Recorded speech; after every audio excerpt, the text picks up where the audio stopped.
Sejam bem-vindos, este é o Labour 2030, o podcast sobre os desafios laborais e legais em setores críticos, uma parceria entre o Observador e a Law Academy, que este ano organiza a terceira edição, precisamente, do Congresso Labour 2030, na Alfândega do Porto, em setembro. Neste episódio vamos falar da área da saúde e para isso temos connosco Manuel Pizarro, médico, ex-ministro da Saúde, e Frederico Magalhães, CEO e fundador da Sisqual, empresa tecnológica especializada em ferramentas de gestão de pessoas. Eu sou o Paulo Ferreira. Bem-vindos, antes de mais, é um gosto recebê-los aqui.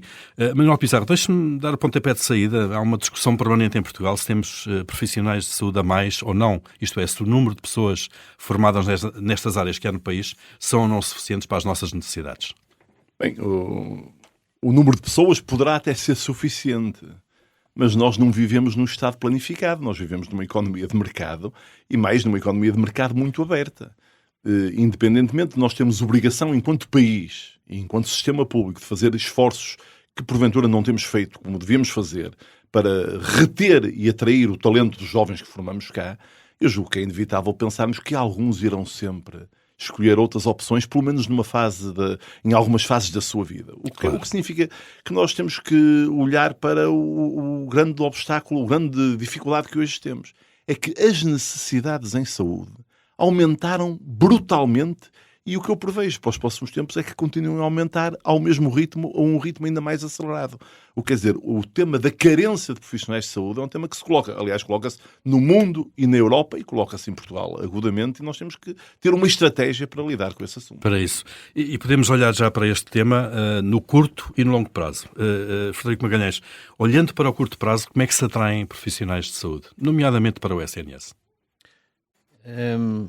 Nós temos aqui vários problemas. Primeiro, o salário, não é?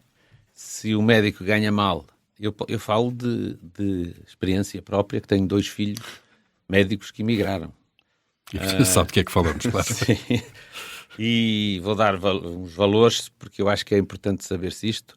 Um deles aqui em Portugal ganhava menos de 2.500 euros e foi ganhar 12.500 num país na Europa. Portanto, é difícil... 5 vezes mais. É difícil aguentar uma diferença dessas. Depois, é preciso valorizar, eu costumo dizer, a nossa sociedade, a sociedade moderna, é baseada em 4 pilares. Um deles é a saúde. E então, é preciso valorizar a saúde de forma a não perdermos esse pilar da nossa sociedade.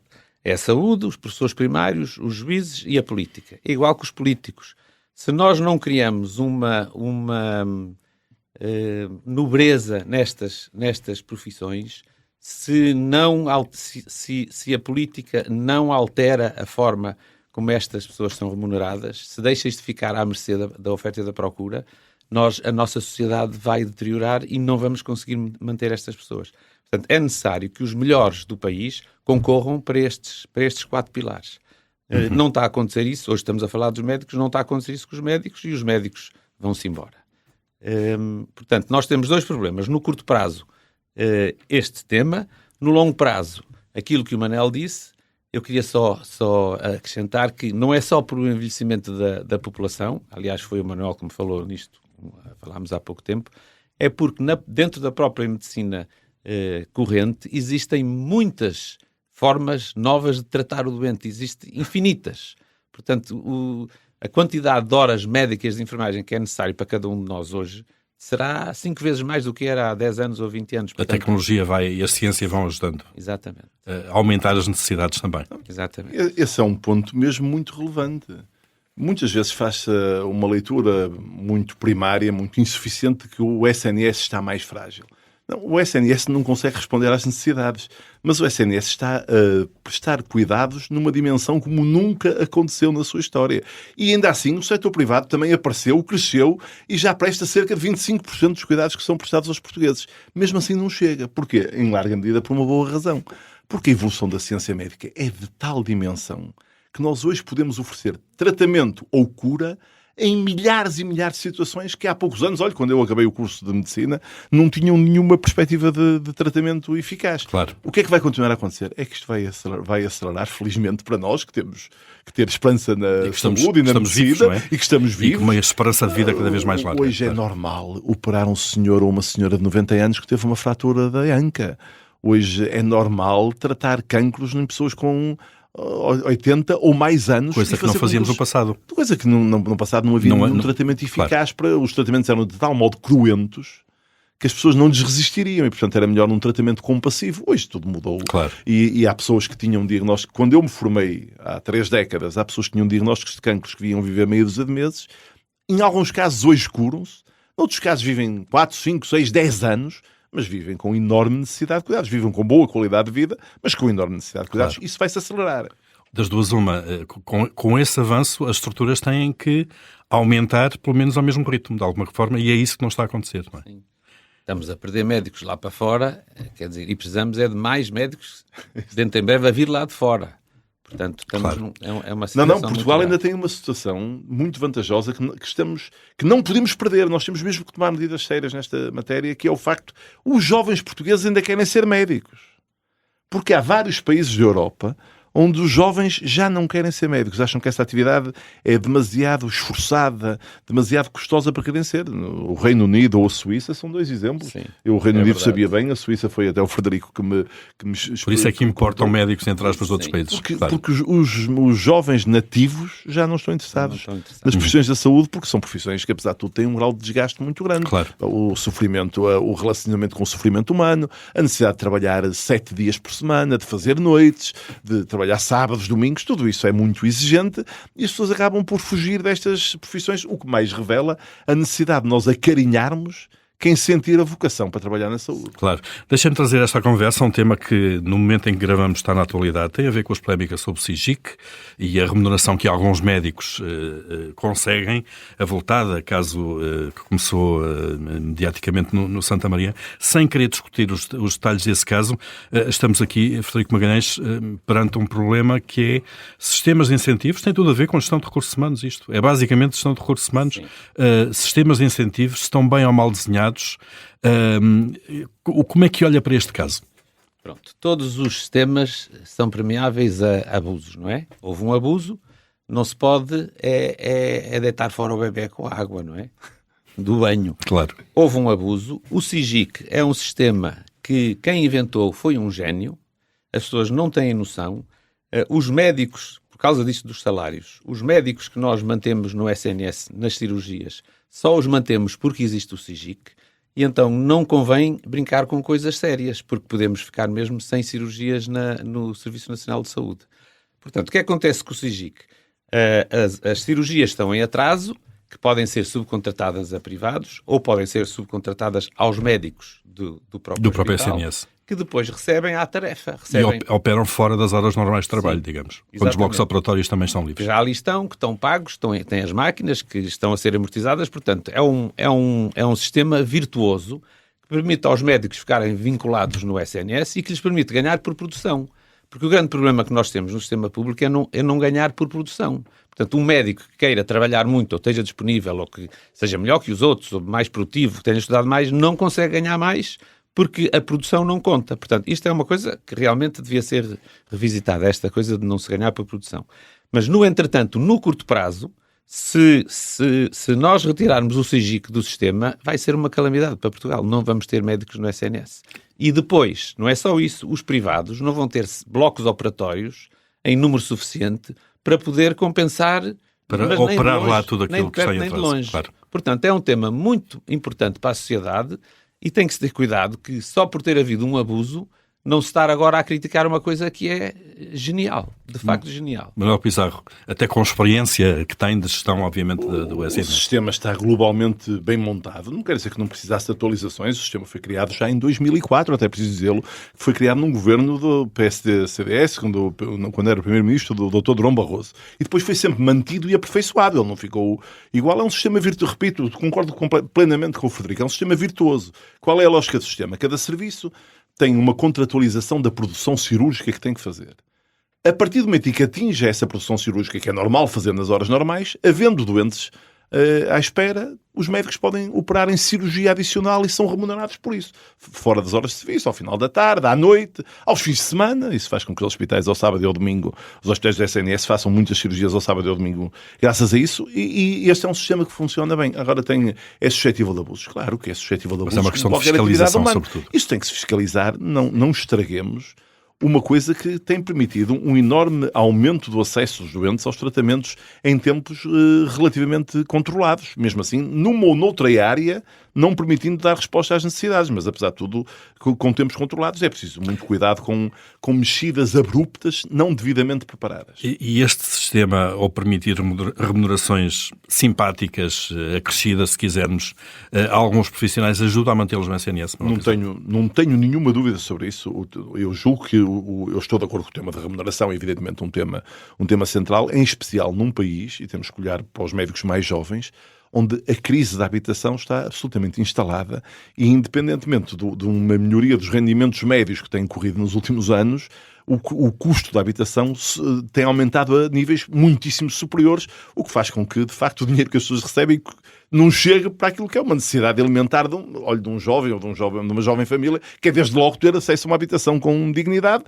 Como é que isso é possível nesta combinação perversa de salários relativamente baixos e de custo de habitação brutalmente alto.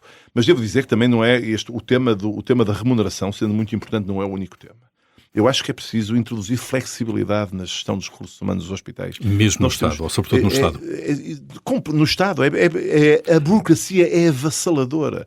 O que os profissionais, sobretudo os mais jovens, hoje mais querem é flexibilidade na composição dos seus horários, no número de dias que trabalham, na forma como combinam de forma mais harmoniosa o trabalho e a vida pessoal e familiar. Ora, o que é que nós respondemos? Com regras rígidas da administração pública, com horários impostos. É um médico que tem que ficar no hospital até ao início da tarde, mesmo que tenha visto todos os seus doentes até ao fim da manhã. E depois não é compensado se no dia seguinte tiver que ficar mais tempo durante a tarde para ver doentes que ainda é necessário ver. Ora, tudo isto tem que ser completamente modificado. A gestão de recursos humanos tem que ser aligeirada com as regras que são normais nas organizações e responsabilizando naturalmente a gestão de cada hospital, de cada unidade local de saúde e de cada serviço. Isto não pode ser feito com regras desenhadas no Ministério. A regra e este quadro, claro, que depois acabam por gerar insatisfação, e as pessoas hoje têm uma solução boa para a insatisfação. É fazer o que fizeram os filhos do Frederico, é procurarem quem os trate melhor noutro sítio. E será, Frederico Magalhães, que o facto de nós termos uma taxa de absentismo, níveis de absentismo muito elevados no SNS, dados de 2024 indicam que o número médio são 30 dias por trabalhador em média por ano, é mais de um mês útil de trabalho, é imenso. Será que tem a ver com isso também? Há um certo descontentamento depois que leva a um absentismo maior? Sim, acho que sim. Isto que o Manel disse é muito verdade. É falta de respeito e não cria produtividade. As pessoas terem que estar, por exemplo, a fazer consultas, acabaram os doentes para fazer consultas e têm que ficar no hospital até ao fim da tarde porque faz parte do horário. E as pessoas, a certa altura, não estão para isso e não lhes apetece ir trabalhar.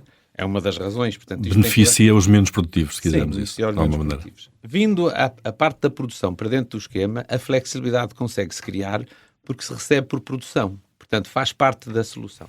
Eu queria só dizer que a minha empresa, que trabalha noutros países, nós temos 400 hospitais que são nossos clientes fora de Portugal e uns 70... Estamos a falar de sistemas de planeamento de recursos humanos para a área hospitalar. Então, o que é que acontece? Nós não fazemos isto em Portugal, mas em Inglaterra, por exemplo, e no Brasil, e em Espanha, especialmente em Espanha, faz-se o planeamento do pessoal para um ano inteiro, para os 12 meses. Portanto, a partir de março, em que o pessoal já registou as suas preferências de férias, é possível saber-se quando é que vai haver falta de médicos e de enfermeiros. E claro que vai haver falta de médicos e enfermeiros nas alturas das pontes e das férias. Claro. Somos todos iguais. Em Lisboa, no Santo António, no Porto, no São João. Portanto, há ferramentas que os hospitais têm hoje, porque o software, por exemplo, da Escola está em 60% dos hospitais em Portugal, que poderiam utilizar para colmatar estes problemas, onde se faz uma coisa que se chama um leilão de turnos, para quando há uma urgência que não consegue abrir por falta de um médico, faz-se o leilão desse turno e claro que vai aparecer um médico a certa altura que diz, nem que vá de Bragança, mete-se num avião, que até é um avião que vai Bragança a Portimão e vai fazer o turno. Portanto, realmente, no curto prazo, há muita coisa que se pode fazer. E o médico recebe mais por isso, já agora? Claro, tem que receber. Tem que ser. É um leilão. O leilão é competitivo. O Hospital de Portimão vai subir a parada, até que há um que diz, não, por 600 euros eu topo. E vai.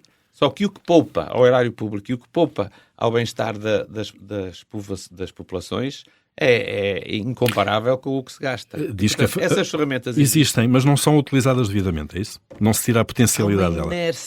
Há uma inércia destas coisas. Nós já falámos com o SPMS várias vezes, mas depois, e há hospitais que querem experimentar, mas depois há uma inércia e a coisa acaba por morrer no caminho. Para pensar que não é por falta de ferramentas, de facto, e de modelos que são testados noutros países que funcionam. Nós temos, de facto, uma inércia, no caso da administração pública portuguesa, no SNS em particular, que tem dificuldade em pôr estas medidas em prática.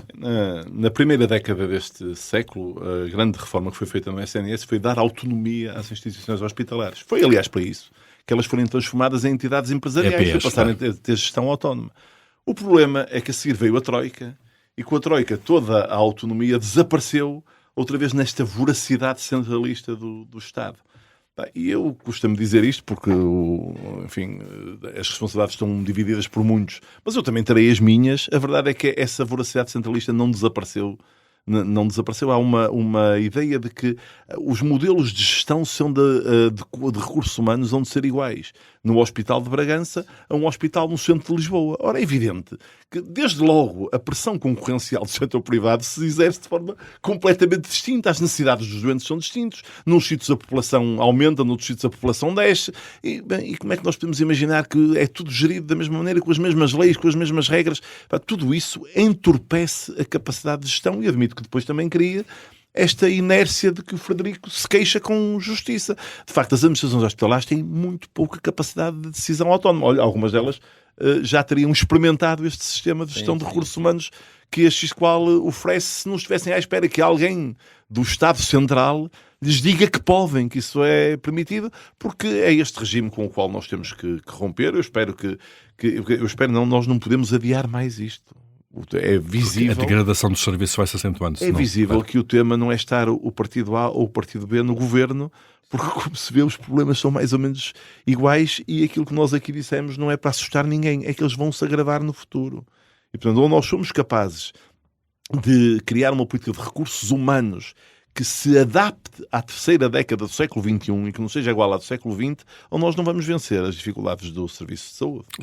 Para fechar mesmo, Frederico Magalhães, a tecnologia existe para isto. Já agora vê a diferença em Portugal na forma como os privados, fala-se muito dos privados, as vantagens das PPPs e por aí fora, que tem muito a ver com isto, com a flexibilidade laboral também, não? Sim. Eles utilizam mais as ferramentas tecnológicas do que a SNS. Há um aviso que não é tudo rosas, não é? O que é que acontece com esta flexibilidade do trabalho? Que os ingleses que já usam há mais tempo, há 20 anos ou 15 anos, estão a sofrer disso agora. As equipas deixam de se conhecer e deixam de ser coesas, porque começa a haver muita gente a ser candidata para um turno e vai trabalhar com uma equipa que nunca trabalhou. Portanto, a prazo, teremos esse problema. Mas nós temos que resolver o problema que temos agora. Mas é um aviso que isto não é tudo rosas, porque a prazo teremos o problema das pessoas não se sentirem bem a ir para o trabalho, porque ficam estressadas de não conhecer com quem vão estar a trabalhar, especialmente os chefes das equipas, as enfermeiras-chefes, que acabam por se demitir do SNS em Inglaterra porque se sentem sob uma pressão enorme de não conseguir gerir a equipa, que é tudo gente nova. Chega a acontecer, chegar a um turno e as caras são todas novas. Claro. Isso não é agradável. Sim. Ficam feitos também os alertas. Agradeço ao Manuel Pizarro e ao Frederico Magalhães a presença neste episódio do Labour 2030. Estivemos a olhar para a gestão de pessoas no sempre difícil, setor da saúde. Este é um podcast em parceria entre o Observador e a Law Academy, que organiza a terceira edição do Congresso Labour 2030, precisamente vai ser em setembro na Alfândega do Porto. Nós voltaremos no próximo episódio com outro tema e outros convidados. Até lá.